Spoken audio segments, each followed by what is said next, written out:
ಪರಿಹಾರ ಆಗ್ತದೆ ಅಂತಲ್ಲ, ನಮ್ಮ ಕೈ ಚಿಕ್ಕ ಸಹಾಯ. ಆಯ್ತು, ನಿಮ್ಗೆ ಒಳ್ಳೇದಾಗಲಿ.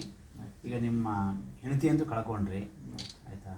ನಿಮ್ಮ ಮಗು ಆದಷ್ಟು ಬೇಗ ಹುಷಾರಾಗಿ ಬರಲಿ, ಬೇಗ ಗುಣ ಆಗಲಿ.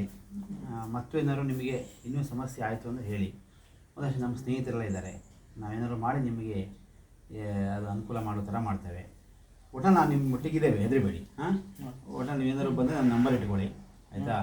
ನಾವು ಏನು ಮಾಡಬೇಕು, ಯಾರ ಹತ್ರ ಹೋಗಿರ್ಬೇಕು ಅದು ಹೇಳಿ ನಾನು ನಿಮ್ಮ ಒಟ್ಟಿನಲ್ಲಿ ಮಾಡೋ ಥರ ಮಾಡ್ತೇನೆ. ನನ್ನ ಚಿಕ್ಕದೊಂದು ಸಹಾಯ ದಯವಿಟ್ಟು ಸ್ವೀಕಾರ ಮಾಡೋದು. ಕಡೆಗೆ ಬಾಕಿದ 2 ಡೆಲಿವರಿಯಲ್ಲಿ ಸಂಜೆ ತನಕ ಡಾಕ್ಟ್ರು ಒಬ್ಬರು ಬಂದಿಲ್ಲ, ನರ್ಸ್ ಇವರೇ ಮಾಡ್ತಾ ಇದ್ದಾರೆ. ಅವಳಿಗೆ ಪೇನ್ ಆದರೆ ಪೇನ್ ಇಂಜೆಕ್ಷನ್ ಕೊಡ್ತಾ ಇದ್ದಾರೆ. ಬಿಟ್ಟರೆ ಅವಳಿಗೆ ಎಲ್ಲಿ ಇದಾಗಿದೆ, ಯೂರಿನ್ ಪಾಸ್ ನೀವು ಹೇಳ್ತಾ ಇರೋದು ಈಗ ಹೆರಿಗೆ ಮಾಡಿಸಿ ಹೋದ್ಮೇಲೆ ಡಾಕ್ಟರ್ ಬರಲೇ ಇಲ್ಲ. ಆ ICU ರೂಮಿಗೂ ಬಂದಿಲ್ಲ. ಅವ್ರು ನರ್ಸೇ ನೋಡ್ತಾ ಇದ್ದಾರೆ. ಬಿಟ್ರೆ ಅವ್ರು ನರ್ಸ್ ಆದ್ರೆ ಇಲ್ಲಿ ನೀವು ಯಾಕೆ ಬರ್ತೀರಿ ಕೇಳ್ತಾರೆ ನರ್ಸ್. ನೀವು ಬಂದ್ರೆ ನಾವು ಹೊರಗಡೆ ಹೋಗ್ತೀವಿ ಅಂತ. ಇವರು ಯಾರು ಡಾಕ್ಟ್ರು ಆಪರೇಷನ್ ಮಾಡೋದು ಬರಲೇ ಇಲ್ಲ. ಸಂಜೆನೆ ಬಂದಿರೋದು ಅಲ್ಲಿ.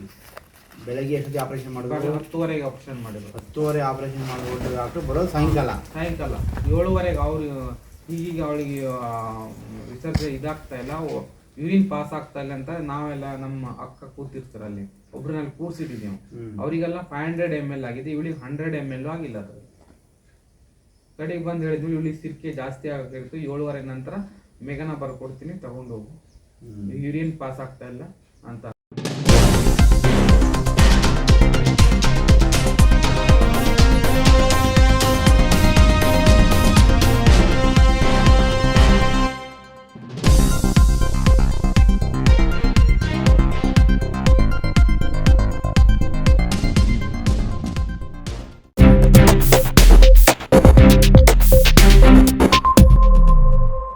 ವೀಕ್ಷಕ ಮಹಾಪ್ರಭುಗಳೇ, ನಮ್ಮ ಚಾನಲ್ ಅನ್ನು ಸಬ್ಸ್ಕ್ರೈಬ್ ಮಾಡಿ, ಶೇರ್ ಮಾಡಿ, ಪ್ರೋತ್ಸಾಹಿಸಿ.